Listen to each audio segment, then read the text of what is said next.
Hello, Year 9, and welcome to the last lesson of this week for week 8. So far, we have looked at vaccinations and how our body defends itself. Today, we're going to be looking at a group of medicines called antibiotics and also painkillers. Okay, so what do we need to know from this lesson? So we need to be able to describe what an antibiotic is. We need to know that antibiotics cannot be used for viral infections. We need to be able to describe how antibiotics work and what is meant by antibiotic resistant bacteria, which we have touched on in the past when we were talking about gonorrhea. We need to explain why drugs to treat viral infections are trickier than the bacterial ones. And then for the top grade, 7 to 8, explaining in detail how antibiotic resistant bacteria come about and why it's important that we need to keep developing new antibiotics and also using data to suggest reasons for certain trends. Okay, so before we begin, can you make a list of as many medicines as you can and say what it is that they are used for? So these might be medicines that you know about or medicines that you have used yourself. We're obviously not going to be marking those. There's loads of different options, but it just gives you an idea of the kind of medicines that are out there. So pause the video, give yourself a minute, and see how many you can come up with.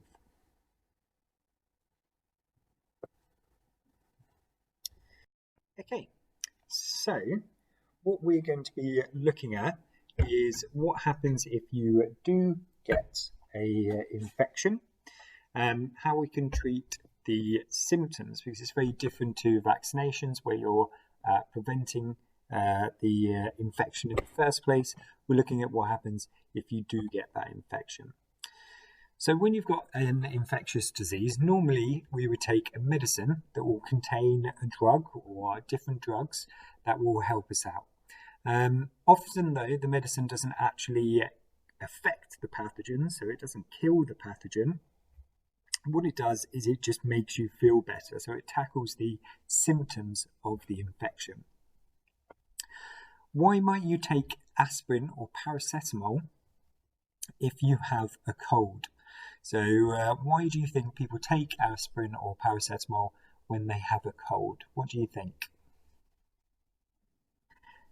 Now, you might have said that they are painkillers.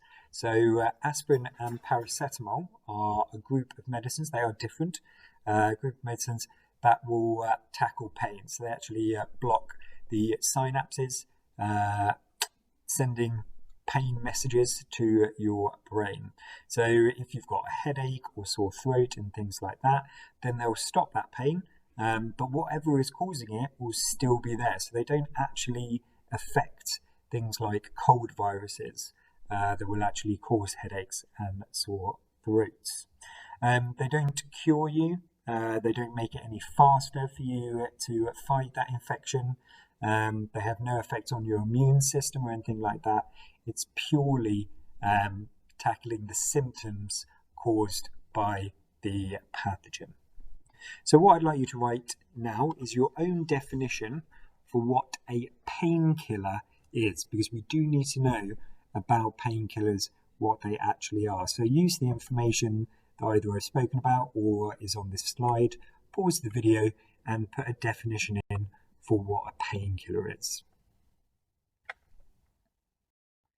Okay, so another group of things that we use that you might have heard of are things called antiseptics or disinfectants. Now, antiseptics and disinfectants both kill bacteria. Why can't we use them to cure diseases? Now, this very much links in, I don't know if any of you follow the news, on something that President Trump spoke about a couple of weeks ago now, about injecting disinfectants or people using disinfectants to get rid of COVID-19. Why is it that we can't use them to cure diseases? Have a think. You don't need to write anything down. If you want to pause the video and have a think about it, then that's fine. Okay, the reason why is because both antiseptics and disinfectants are very poisonous. So if they do get inside our body, or even sometimes just on your skin, then they can actually cause a serious amount of problems, because not only do they kill pathogens, but they also kill other cells as well, including your own cells. So if people did inject themselves with antiseptics or disinfectants or things like that, it would actually kill their own cells, and obviously that will make you incredibly ill or even cause death. Which medicines can we take to cure bacterial diseases? So we know that antiseptics and disinfectants, we can't put those inside our body to kill bacteria, but what do we use to cure bacterial diseases? Do you know the answer? So hopefully a lot of you, because I have mentioned before and you've probably come across them before, we use a group of medicines called antibiotics, and we use those to tackle bacterial infections.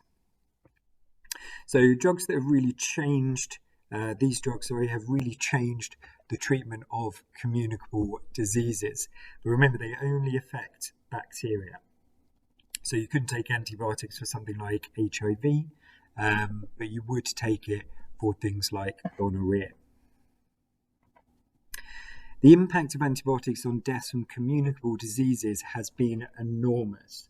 So they have actually only been around, relatively speaking, not for a huge amount of time. They've been pretty recent. So they became widely available in the 1940s. So it was after the Second World War. And they were, at the time, obviously regarded as wonder drugs, because they were able to cure so many infections that would have normally led to very serious illnesses, or quite often death as well. So things that we now take for granted, if you have something like tonsillitis or a bit of a infection, then you would go to the doctors and take these antibiotics and you'd be cured, but that wasn't available before the 1940s. So we can take an example. This is taking the example of something called maternal sepsis. So that's a really bad bacterial infection that will often happen where people in the later stages of pregnancy or after childbirth, shortly after childbirth. And this would cause a lot of deaths. So we can see here from the graph that we have got the number of deaths per 100,000.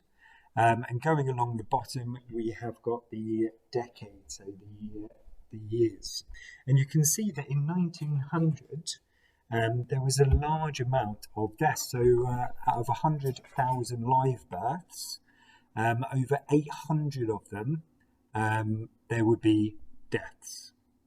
Whereas if we look more closer, so down to 1990, you can see that there is a very, very tiny amount of deaths compared to what it was.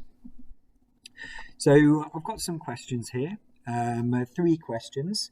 We need to, no matter whether you are doing higher or foundation, you need to be able to interpret graphs and use graphs to explain your thoughts. So I've got 3 questions here, all regarding the graphs and asking you to do different things with it. So question number 1 says, how many women died in childbirth or shortly afterwards in 1930, 1940 and 1950 from this maternal sepsis? So you need to use the graph. It's not going to be exact because you haven't got the graduations between the numbers, but just give a rough approximation of the number of deaths in 1930, 1940 and 1950. For number 2, we're going to use our bit of maths. We need to calculate the percentage fall or rise in the death rates of mothers around the time of birth in 1930 to 1940 and then again in 1940 to 1950. So you can use the numbers that you came up with for question number 1, and you're going to work out the percentage fall or the percentage rise of deaths. And the last thing that I would like you to have a go at is suggest reasons for these. So we said antibiotics came about in the 40s. So what was causing the rise or fall between 1930 and 1940, and then 1940 to 1950? So if you could pause the video and answer those questions, please.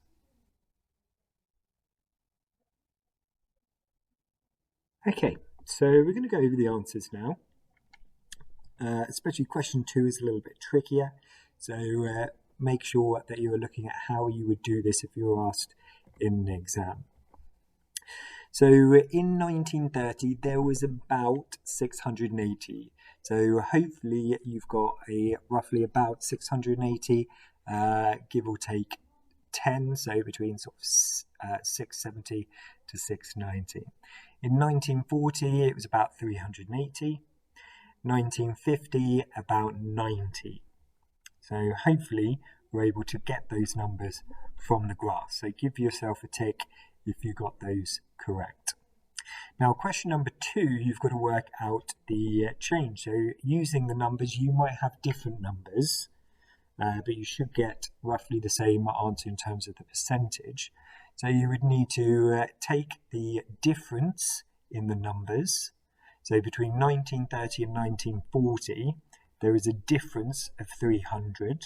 So 680 take away 380 is 300. So that's where 300 comes from. And then you divide it by the original. So you do the difference divided by the original. So 300 divided by 680 times 100 to get it into a percentage is 44. So if you got around 44% for between 1930 and 40, then amazing. That's really, really good. So same idea, we need to take the difference. So the difference between 380 and 90 is 290.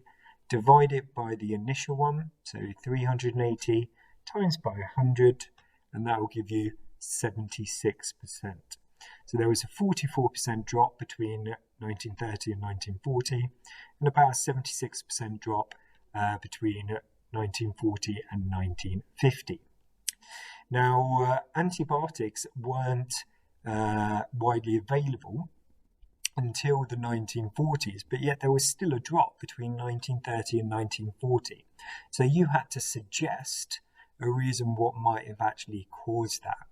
And it was actually due to better hygiene standards. So people had a better understanding of bacteria and how to get rid of it. So tools that they were using during birthing, things like that would have been cleaned properly. Wards would have been cleaned better. So it was much better than what it was. And then obviously between 1940 and 1950, the big drop, the 76% fall, will be because of antibiotics. Okay, so we haven't actually taken any notes on how antibiotics work. And there's a couple of different ways in which antibiotics work. And we tend to say that they're either bacteriostatic or bactericidal. So they either interfere with the bacteria's ability to repair its damage in DNA, and that stops the bacteria's ability to make what it needs to grow new cells. So you're not outright killing the bacteria, but you're stopping it from reproducing. The other way in which they can do it, bactericidal, if you see cidal, that normally means death. So the bactericidal ones are the ones where they destroy the cell wall, and that causes the bacteria to burst, and then obviously that will lead to the death of the bacteria. So there's going to be a link to a video in Show My Homework called How Antibiotics Work, and then it'll have the link underneath it. I'd like you to watch the video, the link to the video, and just make some notes on bacteriostatic antibiotics and bactericidal antibiotics, how they work, and some examples of them. So if you leave this video, click on the link and make your notes, please. Okay, so now that we've looked at how they work, so either being bacteriostatic or bactericidal, we're going to be looking now, and it's very important to know this just in general every day as well, as opposed to just for the exams. But you'll often see if you go to the doctors, go to GP, you'll often see posters around that are talking about antibiotics not working on colds and flus and things like that. But do you know why they don't work? So why can't antibiotics actually cure a cold or the flu or any of the viral diseases? Have a think.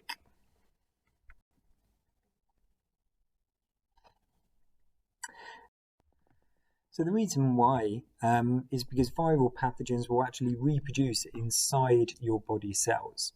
So bacteria don't use body cells in order to reproduce, they just reproduce on their own, but viruses need to actually use cells in order to reproduce. So if you're developing a drug, it's quite tricky to destroy the virus without actually destroying or damaging body cells as well. So that's why it's quite hard to develop drugs that will actually specifically kill viruses. Whereas bacteria live outside the body cells, they're different to human cells because they've got things like cell walls, which human cells or animal cells don't have.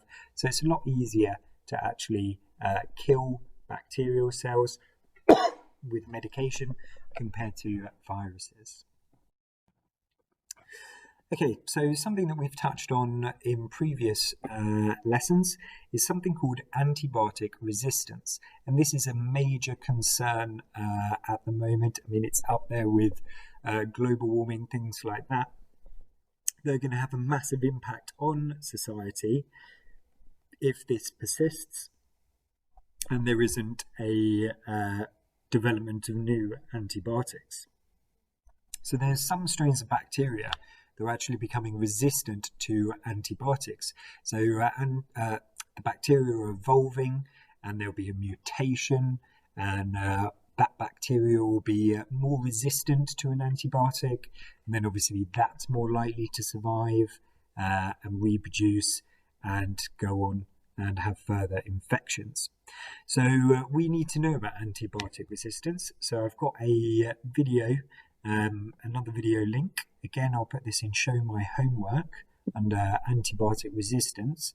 So you're going to have a look at the video and you're going to make some notes on how it is that bacteria become resistant to antibiotics. So leave this video now and do that. Now, the problems with resistance in antibiotics is it means that you can't use antibiotics to kill certain bacteria. So something that's a big problem that links in with the previous lessons is gonorrhea. So gonorrhea has been around for a very, very long time. Since the introduction of antibiotics, there's some strains of gonorrhea bacteria that actually are resistant to antibiotics. So if you get gonorrhea and you take antibiotics, even though, as we know, because the symptoms disappear after a short amount of time for gonorrhea, you think that you're cured, but actually it then goes on to cause serious problems like infertility because those bacteria are actually resistant. So can you now explain why the emergence of antibiotic-resistant bacteria is such a cause for concern in your own words, please? So pause the video, summarise everything that we've spoken about on antibiotic resistance. You can use gonorrhea as the example and put it into your own words. Okay, so that is it from me today. So hopefully for grades 1 to 4, we're able to describe what an antibiotic is. So it's something that we use to treat bacterial infections. We'll be able to recall that antibiotics aren't used for viral infections. They don't have any effect on viruses. For 5 to 6s, we can explain how antibiotics work. So that's looking at the bacteriostatic and the bactericidal ones, and also what is meant by antibiotic resistance in bacteria. For 7 to 8, explain in detail how antibiotic resistant bacteria arise. That's looking at evolution, bringing in the ideas of evolution, and suggest reasoned explanations for patterns in data. So that's the stuff we did on the graphs. So very well done. Hopefully we have a bit better understanding of antibiotics and painkillers. And join me next week where we will be continuing our journey on diseases. And next week we'll be looking more at non-communicable diseases. Have a lovely weekend. Take care of yourselves and goodbye.